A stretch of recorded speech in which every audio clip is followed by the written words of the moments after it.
You're going to need your baby food jars. I got a bunch of different flavors for really no reason. I am not planning on doing the baby food challenge anytime soon, but you just want to wash out your jars. These are also really cheap, so you don't have to worry too much about wasting money on baby food or anything like that. And now we're just going to go ahead and paint the lids. I'm just using some acrylic paint here. It might take a few coats to get it nice and opaque, but just do whatever you have to do. And I went for pink, blue, green, and yellow today. And then just let those dry.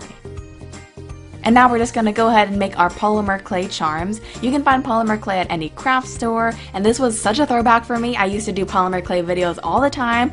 That doesn't mean that you have to go back and watch those videos though, because they're kind of embarrassing, but you can if you want to, I guess. I don't know. Middle school's a rough time, so please don't judge me. Anyways, I'm just going to go ahead and make my Pusheen charm first. These charms are all pretty simple and pretty self-explanatory. I feel like if you see a picture of them, you kind of know how to make them, but I did want to show you guys a little bit of footage of how to make the charms. So I'm just adding on a Santa hat now. And I'm just going to paint the face on later. I tried making it out of clay, but it's honestly way too hard because the details are tiny. Then just make whatever little clay charms your heart desires. I went for a Christmas tree here. And I'm going to decorate the tree with a little bit of white clay as kind of like a garland.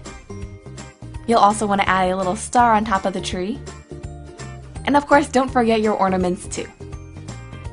We're also going to make a tree trunk. That's just some brown clay there. And I'm going to use a needle tool to just make those wood grain details. Then I'm also going to add on a face to make this extra kawaii. And that's all there is to it to the Christmas tree.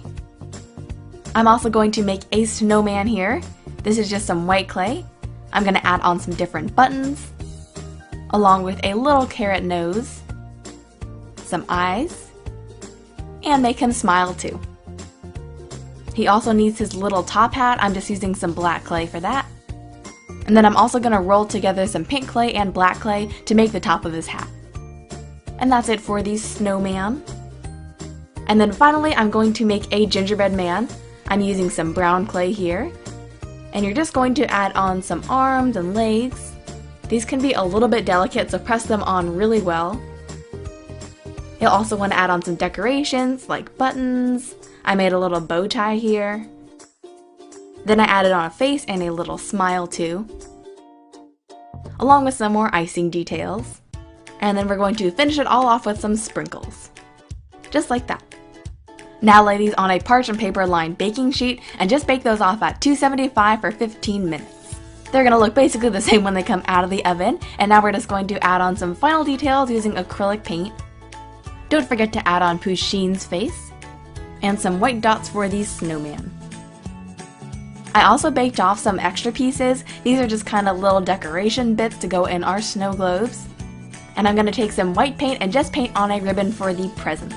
You really don't have to make that many presents. I just added them to the Christmas tree and Pusheen. We also want to make a base to put our little charms on top of. I'm just using some air dry clay here. This works great if you're going to do kind of the dry snow globes, but if you plan to put water in them, make sure you use polymer clay instead. I found out that the air dry clay tends to dissolve in the water actually, so make sure you use polymer for any kind of water snow globe. Then once you have that all arranged, just go ahead and take off your charms. And if you're using polymer clay, you would bake off that base. I'm just using the air dry here though. And I'm using some E6000 glue to glue these all together. And then once you have that ready, just repeat for the rest of your bases as well. These are all so cute though. This one has a little candy cane. And I gave Pusheen a little present to watch over. Then finally, of course, our Christmas tree has to have some presents. I also found that if you're going to put these in water, you definitely have to glaze these. Otherwise, even though the clay is baked, the glitter still tends to stick to the clay charms. I have no idea why, but for some reason you do have to glaze them. And they look all nice and shiny too, so that's a plus. And if you're going to make these water snow globes, just pour in some distilled water. You can also add in some glycerin to make the glitter fall slower. I found that it didn't really make a difference though. And now I'm just going to add in my glitter. The glitter looks so pretty. I do love the water snow globes, but I also struggled so hard with these. Every time I made a snow globe, something would go wrong, and it got to the point where I was like, I just want to make cute snow globes, and nothing was working. But I did find that glazing the charm really helps. You can't use air dry clay, and that you shouldn't use any kind of white glue around the outside of the jar because it'll make the water cloudy.